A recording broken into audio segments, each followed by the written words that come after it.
Alors, l'équation du premier degré, qu'est-ce que c'est? C'est quand la puissance de x n'est pas plus grande que 1, c'est-à-dire que quand il n'y a pas de x au carré, ou au-dessus. Donc ici, comment on résout? Le but, c'est d'avoir x égale à la fin. Donc, je veux plus du 4, je veux plus du moins 5. Alors, comment je fais pour éliminer ces deux-là? Donc 4x moins 5, je vais les enlever. Alors, on a dû vous montrer que le moins 5 est passé de l'autre côté et se transformait en plus 5. Bon, alors moi, ça, c'est de la magie, ça. Moi, je ne sais pas pourquoi il y a un chiffre qui passe de l'autre côté et qui se transforme. Alors, par contre, moi, ce que je sais, c'est que quand il y a une balance, ben, je peux faire la même chose des deux côtés sans changer l'équilibre de la balance. Donc, j'ai le droit d'ajouter de chaque côté la même chose. Ben, moi, je vais ajouter plus 5. Et là, j'ai moins 5 plus 5, ben, je sais que ça fait 0. Donc, il me reste que 4x. Et puis 7 plus 5, ben, ça fait 12. Alors après, pareil, le 4, on m'a dit que quand je suis passé de l'autre côté, il divisait. C'est aussi de la magie, ça. Hein. Moi, je fais 4 fois x. Donc, pour enlever un 4 qui multiplie, bah, je sais qu'il faut que je divise. Donc, je divise par 4. Ah, bah voilà, là, il passe de l'autre côté, il change. C'est pour ça qu'il change. Le 4, je l'ai en haut et en bas. Donc, il se sépare, il s'élimine. Donc, 12 sur 4, eh bien, ça fait 3.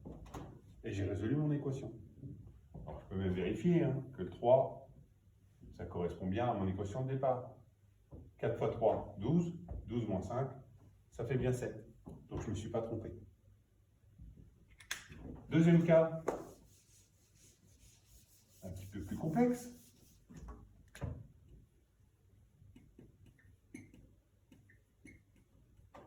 J'ai des x des deux côtés.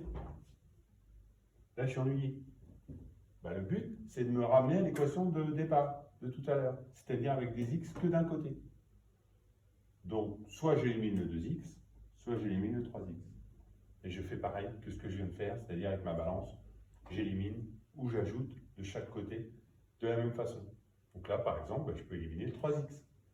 Donc pour éliminer un 3x, je fais moins 3x de chaque côté.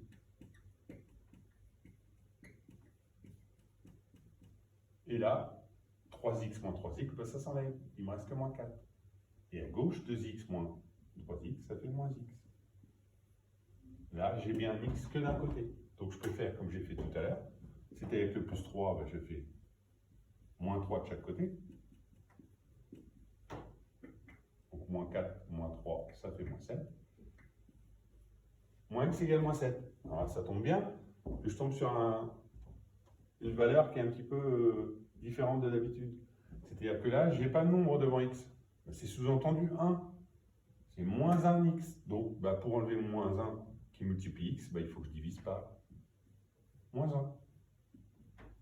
Donc moins 7 divisé par moins 1. Et donc ça fait 7. X égale 7. Je vérifie que je ne me suis pas trompé dans l'équation de départ. 2 fois 7, 14. 14 plus 3, ça fait 17. 3 fois 7, 21. 21 moins 4, ça fait aussi 17. Donc je ne me suis pas trompé, ma valeur est bonne. La solution est la bonne.